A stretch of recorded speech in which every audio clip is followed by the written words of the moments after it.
안녕하세요. 오늘도 살금의 시간 함께 해주셔서 감사합니다. 오늘 이사야서 8장입니다. 배경을 먼저 살펴보죠. 7장이 어떻게 끝났죠? 이사야가 아하스에게 네가 한 선택으로 인해서 아시리아가 너희를 황폐하게 할 것이다. 아시리아가 유다를 황폐하게 할 것이다. 라는 경고의 메시지로 끝났어요. 그 얘기를 들은 아하스는 무슨 생각을 할까요? 아시리아를 끌어들이면 그렇게 위험한 거야? 내가 그러지 않아야겠네? 이런 생각을 하는 것이 아니라 이사야님, 그게 그렇게 되는 게 아니에요. 아시리아가 만약에 우리한테 쳐들어오면, 우리를 위협하려고 하면, 그땐 내가 북이스라엘이랑 아람이랑 연합을 또 하죠. 이게 균형 외교라는 거예요. 저 나라가 나를 대적하면 이쪽이랑 친하게 지내서 저쪽을 막고, 또 이쪽이 나를 대적하려고 하면 이쪽과 연결해서 이쪽을 막는 거죠. 이게 균형 외교예요. 외교에는 적도 친구도 없는 거예요. 어제의 적이 오늘의 친구가 되고, 오늘의 친구가 내일의 적이 되고, 그런 거죠. 저거 그거 알고 있어요. 아시리아가 그렇게 하면요, 나는 또 북쪽의 이스라엘과 아라비아랑 연결해서 그걸 할 거예요. 그들과 싸울 거예요. 이번에도 내가 외교적으로 성공했듯이 그때도 제가 외교적으로 성공할 거예요. 이게 이제 아하스가 갖고 있는 생각이죠. 여기에 대해서 하는 설교가 이제 8장에 남아있는 거죠. 뭐라고 말씀하세요? 1절부터 8절까지가 첫 번째 단락이죠. 잘못 선택을 하는 유다에게 벌어진 일이죠. 여전히 외교적인 전략으로 네가 모든 문제를 해결하려고 하고 있어? 그게 어떻게 되는 건 줄 알아? 아람과 북이스라엘이 멸망할 거야. 셋이 연합해서 아시리아를 물리친다고? 안 돼. 아람과 북이스라엘이 아시리아에게 멸망해 버릴 거야. 라고 말씀하시죠. 내가 이거에 대한 표적을 이야기할게. 마랄살의 하스바스. 속히 노략되리라. 이 아이가 말하기 전이니까 몇 년 안에 이 일이 이루어질 거야. 그리고 유다는 위기에 닥치겠지. 셋이 합쳐서 대항하는 게 아니라 둘이 다 날아가는 상황에서 유다는 어찌할 바를 모르는 황폐함에 직면하게 될 거야. 그게 너희가 잘못된 선택을 한 결과야. 너희가 하나님을 선택하지 않고 실로에 흐르는 천천히 흐르는 실로와의 물을 버리고 르신과 르마의 아들을 기뻐하였던 결과. 르신과 르마의 아들은 북이스라엘과 아람을 상징하고, 그러니까 균형 외교 같은 개념이에요. 그런 방법으로 계속 네 인생을 극복해 나가고 해결하려고 했던 결과, 하나님으로 네 인생을 해결하려고 하지 않았던 결과로 그렇게 될 거야 라고 말씀하신 거죠. 이 천천히 흐르는 실로와의 물이라는 말씀이 참 중요하게 묵상할 만한 말씀인데, 그러니까 하나님의 은혜로, 하나님의 방법으로 해결되는 건 시간이 걸리죠. 느리죠. 구체적이지 않죠. 막연하죠. 당장 해결이 안 되는 것처럼 보일 수도 있어요.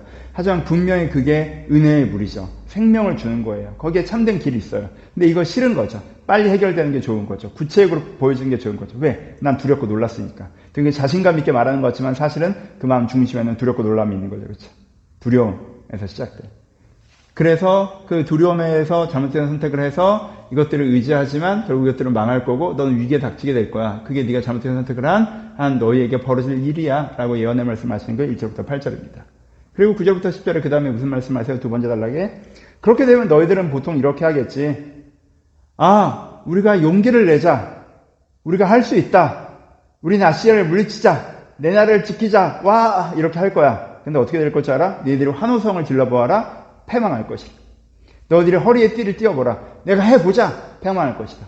네가 계획을 세워보아라. 이루어지지 않을 것이다. 네가 너 자신을 신뢰하고 용기를 내더라도 실패할 거야. 라고 말씀해 주는 거죠. 왜? 하나님이 우리와 함께 하시기 때문에. 와, 이 표현이 정말 우리가 근데 싸늘하게 오는 부분이 있죠. 여러분, 내가 하나님의 편에 있으면 임마누엘만큼 좋은 게 없죠. 하나님이 우리와 함께 계시기 때문에 우리에게 하나님 일들이 이루어질 거 아니에요. 우리가 하나님의 편이면. 근데 이 아하스처럼 하나님의 반대편으로 가버리면 하나님이 우리와 함께 하시기 때문에 그 하나님의 뜻에 반한 일들이 이루어질 수가 없죠.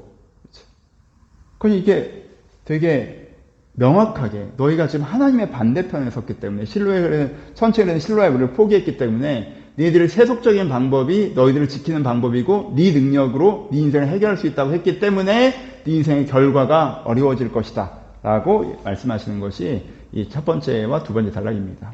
적용까지 가면 그러니까 우리가 어떻게 해야 돼요? 내가 내 인생을 끌고 가는 방법에 있어서 난 할 수 있어.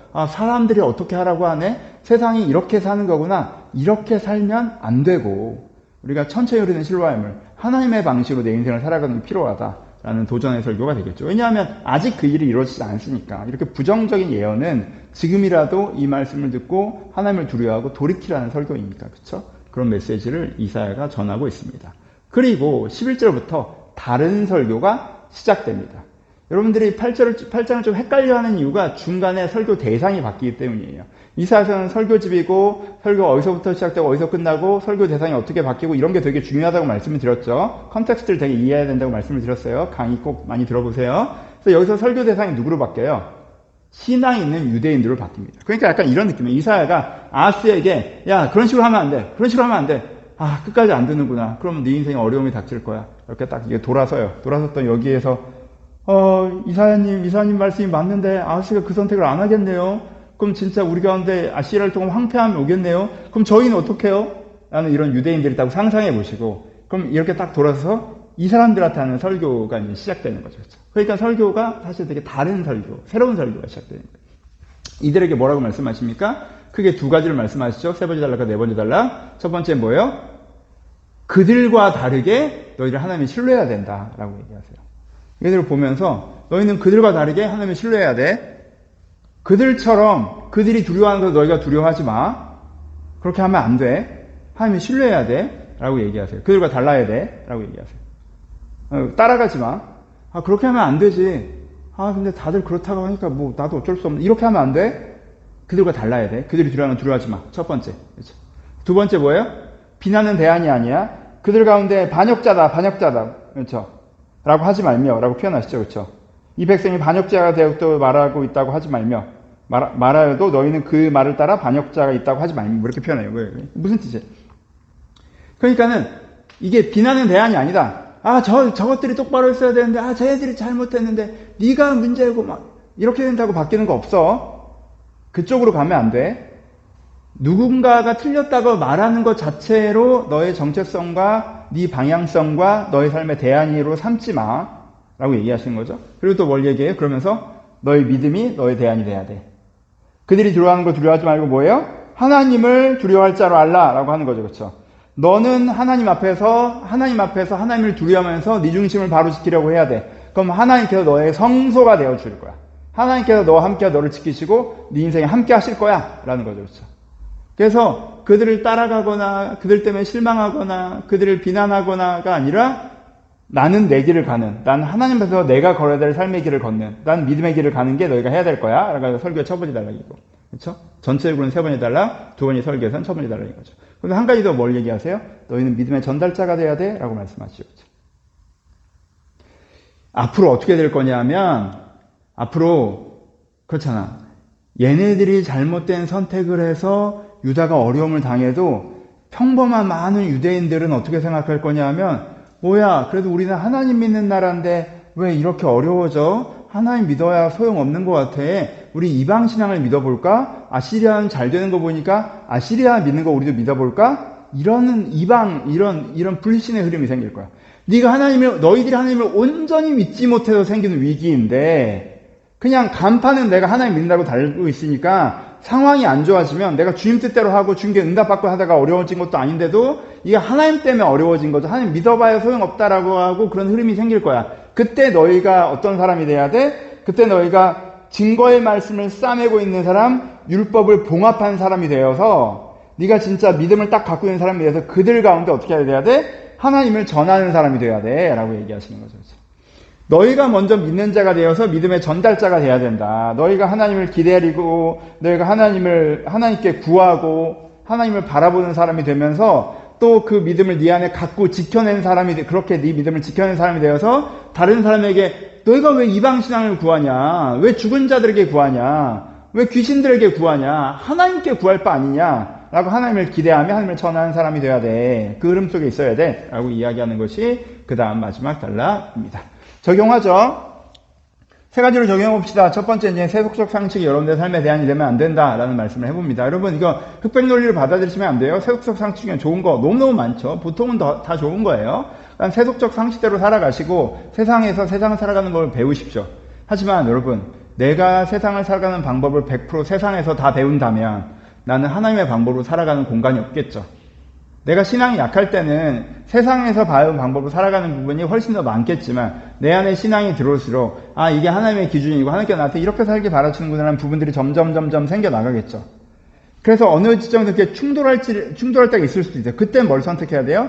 하나님의 기준과 하나님의 방법을 선택해야 돼요. 그래서 여러분 우선순위라고 항상 말씀드리잖아요. 세상 방법 다 틀렸다가 아니라 세상 방법을 뛰어넘는 하나님의 기준과 하나님의 방법들이 여러분 안에 있어야 된다는 거예요. 그래서 묵상해 보셨으면 좋겠고, 두 번째, 자기 확신과 용기의 한계를 가지셨으면 좋겠어요. 요즘 시대에는 내가 난 할 수 있어, 난 두려워하지 않아, 난 용감하게, 우와, 뭐 이게 되게 멋있다, 와 대단하다라고 생각하지만 여러분 잘못된 방향으로 가서 그러고 있는 건요, 그냥 어리석고 완고하고 미련한 거예요. 그러니까 자기 확신과 용기는요 방법적으로 맞는 것이지만 거기 전제가 필요하다고. 그러니까 내가 무조건 이런 태도를 가지면 안 돼요. 자기 신뢰는 또 하나의 우상일 수 있어요. 그러니까 이 태도가 필요할 때가 있고 그렇지 않을 때가 있다. 내가 바른 길로 왔을 때는 이런 태도가 중요하지만 잘못된 길로 왔을 때는 이건 미련한 거다. 그래서 자기 확신과 용기에 대해서 내가 다시 한번 재검토하는 게 필요하다는 걸 묵상해 보셨으면 좋겠고, 세 번째, 이게 제일 중요하겠죠. 어두운 시대를 어떻게 살 것인가에 대한 부분이죠. 여러분, 난 이 세상을 결정하는 주류가 아니에요. 세상을 결정하는 주류가 어리석고 악해요. 그래서 그들이 잘못된 선택을 해요. 그러면 그거에 대한 결과가 누구에도 영향을 미쳐? 나에게도 영향을 미치죠. 이럴 때가 많잖아요. 그때 어떻게 할까? 저기 틀렸는데 뭐 다들 저렇게 사니까 나도 어쩔 수 없지라고 편승할까? 세상 저렇게 살면 안 되는 건데, 야, 니들이 똑바로 해야 내가 좋은 영향을 받지, 라고 그들을 계속 욕할까? 아니면은 뭐 그냥 실망해서 그냥 기대감 없이 어떻게 하고 주저앉아 있을까? 아니죠. 내가 어디서 나에게 말씀하셨니?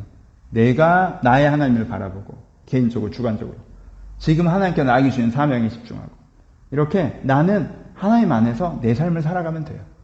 그래서 어두운 시대라고 해서 어두운 시대라는 것 자체에 너무 좀 디프레스 되지 마시고, 그럼 그 속에서 나는 하나님 앞에 지금 어떻게 살아가는 게 맞나? 라고 주께 묻고 주께 답을 찾고, 그렇게 나는 하나님을 믿는 사람으로서 또 복음을 지키는 사람으로서 복음을 전달하는 사람으로서 살아가야 된다라는 부분도 묵상해 보셨으면 좋겠습니다. 감사합니다.